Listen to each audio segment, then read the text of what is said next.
been retired for 6 years, but I still wake up at 6 every morning out of habit. Old teachers never really stop keeping schedules, I suppose. That Tuesday in October, I made my coffee, stood at the kitchen window watching the frost settle on the backyard, and I had no idea that by 9 o'clock that evening, everything between my son and me was going to change. My son called around noon. He said his mother-in-law had invited me to a dinner she was hosting for some business clients visiting from Quebec Francophone clients, he emphasized, which was apparently why she'd thought of me. My daughter-in-law's family knew I'd spent years teaching in Montreal before moving back to Halifax, so they assumed I'd be a useful presence. Good English-French bilingual optics for the table, nothing more. My son said, "Mum, it would really mean a lot. Just come, have a nice meal. You don't even have to say much." He sounded tired in the way he always sounds when he's been managing something difficult behind the scenes for too long. I said yes. Of course I said yes. I always say yes when my son asks me for something, even when some quiet part of me already senses I shouldn't. I should tell you something about my French because it matters. I didn't just teach it. I lived it. After my husband passed, this was 17 years ago now, I spent 2.5 years in Montreal working at a language school near Plateau, Montreal, then a brief contract in Gatineau, then 2 more years consulting for a school board in Laval. Nearly 5 years total, immersed in the language, the culture, the particular rhythm of how Québécois French sounds when people think they're speaking privately. I came back to Halifax eventually because my son needed me nearby. He was going through his own hard stretch at the time, but the French stayed. Languages don't leave you when you've truly lived inside them. None of this was secret exactly, I'd told my son, but I think when you tell your children things during the busy years, when they're building careers, meeting people, getting married, the details get filed somewhere they don't always retrieve. He knew I'd lived in Montreal. Whether he remembered quite how long or how deeply, I genuinely couldn't say. My daughter-in-law's family, her mother in particular, had never asked. In 3 years of dinners and holidays and polite conversations over my son's dining room table, she had never once asked me about my life before Halifax. I was to her a retired schoolteacher from the South Shore who wore sensible shoes and brought good wine and didn't take up too much space. I think she found me pleasant enough, the way you find a piece of furniture, pleasant, present, inoffensive, unremarkable. That Tuesday evening, I wore my grey wool blazer and took a cab to her home in the South End. It's a beautiful street, one of those old Victorian semi-detached streets near the public gardens, the kind where the property taxes alone would make your eyes water. She opened the door herself, kissed my cheek, said how lovely it was that I could come. Her husband gave me a firm handshake and guided me into the living room. There were already people there. 3 visitors from a business family in Montreal, from what I gathered, a father, an adult son, and a business associate of theirs, a woman named Isabel who had the particular efficiency of someone who'd spent 20 years making decisions in rooms where she was underestimated. We had drinks. My daughter-in-law was there too, looking beautiful and slightly tense in the way she sometimes gets at her family's events. My son arrived 20 minutes late, apologizing, kissing me on the cheek, squeezing my hand. I could feel the tension in his hand. Something was happening that evening that I didn't fully have the context for yet. We moved to the dining room. I was seated between Isabel and my daughter-in-law's father, which was, I suspect, deliberate, bilingual buffer. I smiled, introduced myself in English, and Isabel switched effortlessly. The father nodded at me with the polite but slightly glazed expression of someone who has endured a great many dinner companions. The meal was beautiful. My daughter-in-law's mother is a genuinely gifted host. There was a roasted squash bisque, then a rack of lamb that must have cost something close to $300 for the table, and a Chateau Pichon Baron that nobody mentioned by name but that everyone noticed. The conversation in English was easy, surface level, the kind of broad pleasantries you exchange when you're sizing up a table before the real talking begins. Then, sometime after the main course was cleared and the second bottle was opened, the real talking began. I noticed it gradually at first. The father and his son started to drift, almost unconsciously, into French. Not to exclude anyone, obviously. It was subtle, the way a river changes direction without announcing it. They'd make a comment to each other, and then pull Isabel in. And then my daughter-in-law's mother began responding, first in halting French and then more comfortably, as the wine did its work. My son doesn't speak French. He studied it for 2 years in high school, and retains, by his own admission, enough to order a coffee and apologize. He sat across from me, engaged in a separate thread of conversation with my daughter-in-law's husband, her brother actually, about something to do with the Oilers, of all things, and he was unaware that the conversation on the other side of the table had shifted entirely. I sat quietly. I listened. And what I heard, in the particular cadence of Québécois French spoken by people who believe they are speaking privately, was this. The father was explaining to Isabel that he had concerns about moving forward with the partnership, not the business itself. The business was apparently sound. His concern was about my son. He said my son was a capable enough manager, but that he had observed something at the afternoon meeting that troubled him. He used the phrase pas en vigueur, no real vision. He said he'd asked my son 2 questions about the 5-year projections and had found the answers technically correct but uninspiring. That he needed a partner who could think expansively, not just execute. Isabel nodded, said she'd had the same impression. Then my daughter-in-law's mother, and this is the part that made me set down my wine glass very carefully, said something I was not prepared for. She said in French that perhaps the difficulty was that my son had grown up without much ambition modeled for him. She didn't say my name. She didn't need to. She glanced briefly in my direction, at me, sitting quietly in my grey blazer, apparently understanding nothing, and said that it was sometimes the case that when a mother had lived a small life, the son didn't quite know how to live a large one. A small life. I have buried a husband. I have raised a son alone. I taught language and literature teenagers for 23 years and watched some of them become extraordinary people. I lived in Montreal and Gatineau and Laval, far from everything familiar, because I believed that grief was not a reason to stop moving. I have not lived a small life. I have lived a quiet one, which is not the same thing. I kept my face very still. I picked my wine glass back up. I let her finish. The father made a sound of understanding, the way men do when they're being diplomatic about something they've already decided. He said that in his experience these things were difficult to change, that a person's ceiling was often set early. He said it with genuine regret, the kind that cost the speaker nothing. My daughter-in-law was deep in conversation with someone at the far end of the table. She hadn't heard. My son, across from me, was laughing at something my daughter-in-law's brother had said. He looked relaxed for the first time all evening.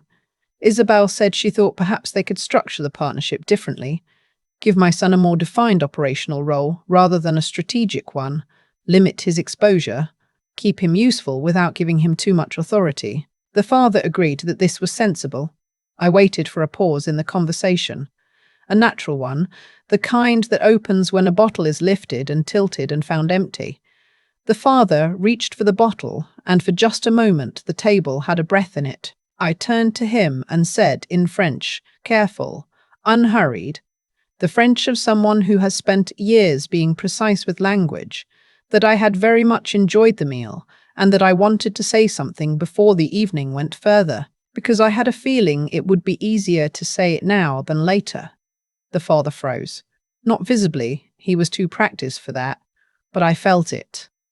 Isabel looked at me. My daughter-in-law's mother's face did something complicated, the kind of movement that travels quickly across a face and then goes still. I said that I understood their concerns about the partnership and that I thought some of them were legitimate. My son was not a visionary, it was true, and he would be the first to tell you that himself. He was something I considered more durable. He was reliable, honest, and exceptionally good at turning other people's visions into functioning realities. I said that in my experience, which was considerable, organizations that were all vision and no execution tended to produce beautiful 5-year plans that collapsed in year 2.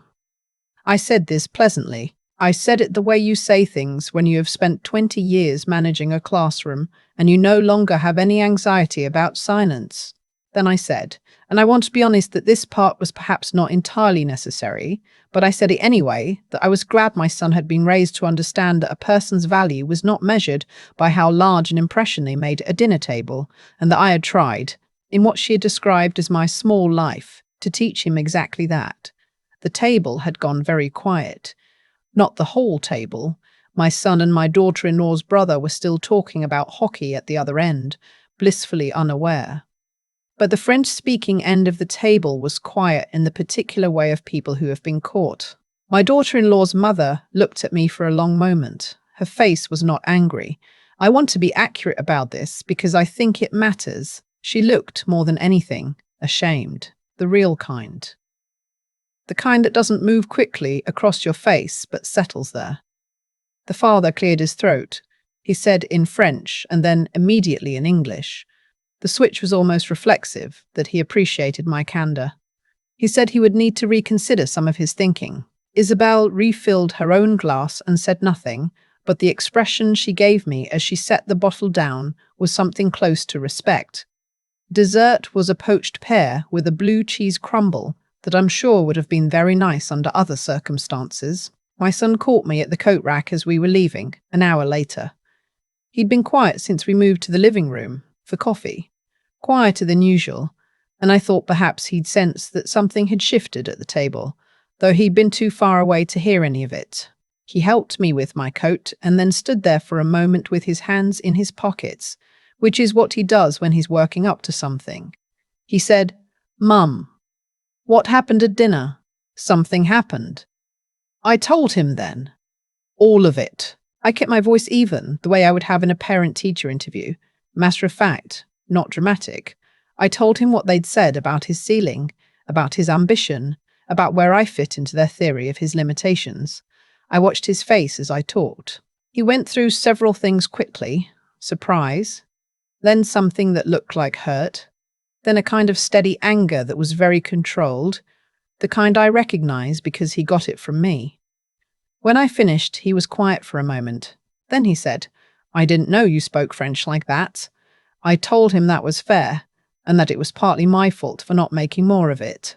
I told him I had spent years in Montreal because after his father died, I needed to go somewhere that asked something of me, and that I had perhaps been too quiet about all of that, because I hadn't wanted to make him feel responsible for the years I'd given up to come back. He looked at me like I had said something that rearranged something in him. He said, "You came back because of me." I said yes.